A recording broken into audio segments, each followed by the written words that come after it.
What is going on, guys? This is Mando with M Traders, and today we're going to be talking about natural gas, market ETFs, and oil, and what is the correlation between all of those and what I think is going to happen. So if you haven't subscribed to my YouTube channel, make sure you do so. It's right down there on that bottom right corner of your screen. Also, if you haven't subscribed to my Twitter feeds or my stock tweet feeds, make sure you do so. There you go. You can see my Twitter name and also my stock tweets name. So make sure you go ahead and start subscribing. That way you are not missing any of my trades or any of my opinions or any of my new YouTube videos that's coming out. But for that, make sure you also click on the notification bell because it's going to help me a lot. And now, if you do not give me a thumbs up, make sure you do so because that actually helps me tremendously. It gets me recommended out there in YouTube because they see that it's actually a good video and people are watching it. So believe it or not, thumbs up really help out. So even if you're not supporting me in any other way, it takes less than 1 second, give me a thumbs up. With no further ado, let's get started.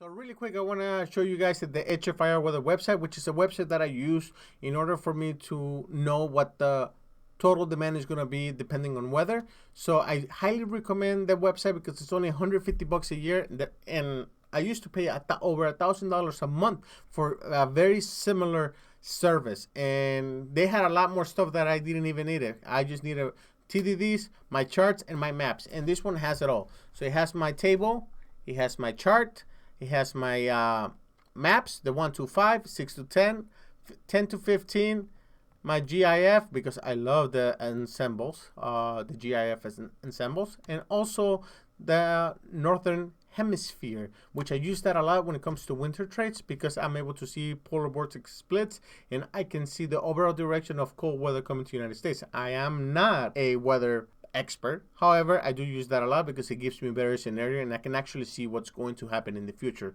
So highly recommend them. 150 bucks a year is a steal. So really quick technical analysis. You guys see this bottom zone. This bottom zone in pink is basically my buy zones. Every time I hit this area, I was buying natural gas, going long, cutting at certain scenarios depending on what weather is looking like, what's the fundamentals, what are traders talking about, things like that. I did bought most of these dips. I actually bought every single dip. I bought it and I was able to profit big time. So that being said, really quick, so if you guys notice on the 4-hour chart, we are actually way overbought. So I swung 50% UNG puts, which I kind of thought it was a mistake later on. However, you know, harm is done. I'm going to sell whatever price we wake up in the morning and I'm going to go long. So right now I see a pullback. If there's going to be any type of pullback, I see it going back down to the 1.90 area because it was a previous resistance and we went right past that this morning or yesterday. We went right past that. Did sold all my calls. If you guys watch my last video, I said 1.9 is my target. We went above 1.9. And just to clarify, when I say in my videos, I'm going to sell at 1.9, that means I'm going to take profit. So I just wanted to clarify that. So next time when I say I'm going to sell, I'm actually going to correct myself. I'm going to say I'm going to take profit. So that way it's not confusing to you guys. So now let's get more into the fundamental side and why I think prices are going to go up and what my price targets are. Natural gas pumped today for one main reason, and that's because oil prices dropped very significantly. This month's contracts actually traded below $40. They got to below $40 a barrel. That being said, why does natural gas goes up if oil prices go down? Well, it's not that they went down a little. They went down significantly. And that's going to cause a lot of the producers to start having shutoffs, you know, shutting off production. And they're going to do it in a very dramatic way. So how big is the production shutoff are going to be? I am not sure yet. But I think that's what natural gas traders are pricing in. They're pricing in the shutoffs that are coming. Why? Because natural gas is a byproduct of oil. So if there's a cut in oil, that means that's also going to be a cut in natural gas. Now, you add that plus also the fact that we're going to go to the summer contracts. That means that summer prices for natural gas, they're going to go above $3 to probably $4 per MMBTU. And I think the natural gas is going to close this month above $2.50 per MMBTU. Those are just my thoughts. So for me right now, any dip is a buy the dip type scenario, just because natural gas is extremely bullish. Now it depends on your technical analysis when you want to get in. For me right now, it's way overbought in the 4 hours, way overbought in the 1 hour. That's one of the main reasons I went into half of UNG puts, which for me now I think it was a big mistake.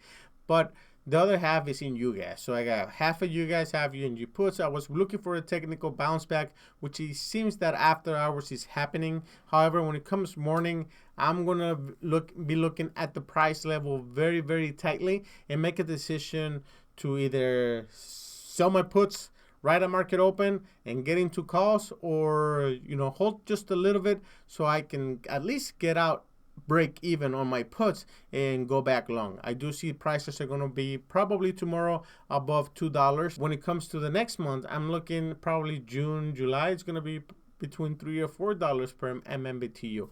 So that being said, I am extremely bullish right now in natural gas. I think any pullback is a good time to buy, especially what I like to use my EMA lines. I like to use the EMA 9, 55, and 100s. Those are the best ones in my opinion to use when it comes to trading momentum stocks. So right now, natural gas is it has a bullish momentum, so I think it's going to continue the trend. But I'm going to be trying to buy my stock or my options right when it comes to the EMA lines. So EMA 55 is my favorite one to buy. Also EMA 9 when it's intraday, especially on the 1 hour and the 4 hour. Just want to give a quick example what I mean by buying at the EMA line. So if you guys notice right over here, we saw that right after that bullish momentum, how this EMA 9 was acting as support, bouncing from this, tried to break and bounce back up, tried to break, bounce back up, and here finally it gave up and came back all the way down. So when it comes to bullish trades or bearish trades, I like to see the momentum and what is gaining, and I like to play the 1 hour EMAs, EMA 9 or 55. When it came to this last week trade, the last 3 days of natural gas, we saw that it actually pumped a lot, came back down, it went below EMA 100, but it touched EMA 55 and it bounced again. Came back down to EMA 9 and it bounced, came back down to EMA 100 and it bounced, and it held right here, and you see that EMA 9 holding, and it actually skyrocketed. So once we deviate a lot from the EMA 9, in my opinion, that's the time to take profit and wait till it comes back down to EMA 9 at least, or EMA 55. I'm hoping to touch EMA 55 so I can have a better trade. But according to this bullish volume, it was incredible. We see that there's a big gap between EMA 55 and also EMA 9. So I don't think we're going to be on EMA 55 just yet. We might see a lot of consolidation in the morning, but this is hopefully this keeps going like this, and I can buy around this level. This is on the Fibonacci retracement 23.6%. So I'm hoping to see if I can get in at this level. That's from the technical standpoint. Overall, long term, I'm very bullish on the stock. I still think it's gonna go high, and that's that for natural gas. Now, I did talk about oil, so let's go jumping into the markets, the S&P, the Dow Jones. And for the market, I was watching this EMA 100 acting as a resistance, because we see that EMA 100 was actually acting as support previously. When we bounced from here, came back up to the 78.6% retracement. This is on the weekly chart, by the way.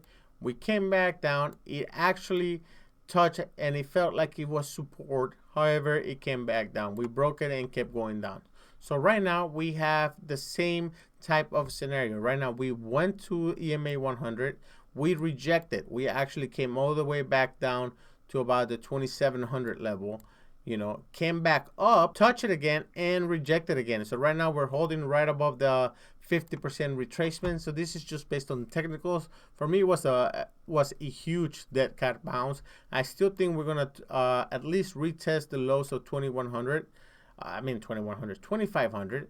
Maybe not 2100, but definitely 2500, which is the 23.6 retracement lane. Based on that, I was shorting the market as well at around the what is it, the 2870, 2880 level. I was shorting right at those levels because I thought that S&P was not going to be able to hold, especially knowing that even though coronavirus is getting better when it comes to flattening the curve, we still got an immense amount of damage done to the market. A lot of companies are laying off people. A lot of companies are going to file for bankruptcy. We are still having all-time highs when it comes to the number of unemployed claims every single week, and people are taking that as a buying the dip. Yes, there's 20 million people with no jobs, so let's pump the market. Why? I don't know.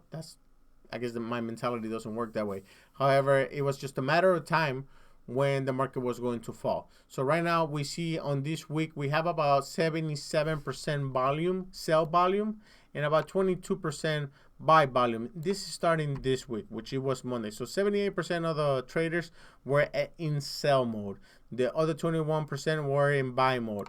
The difference between that week and last, well, we saw there's a big difference when it comes to numbers. However, my studies only shows whatever candle is the last candle based on that chart. So for either monthly, weekly, hour is going to show that last candle. So right now we're at 78% sell volume, which is pretty aggressively. So I do think we at least going to test the 2500 level, which is right about the 23.6 retracement lane.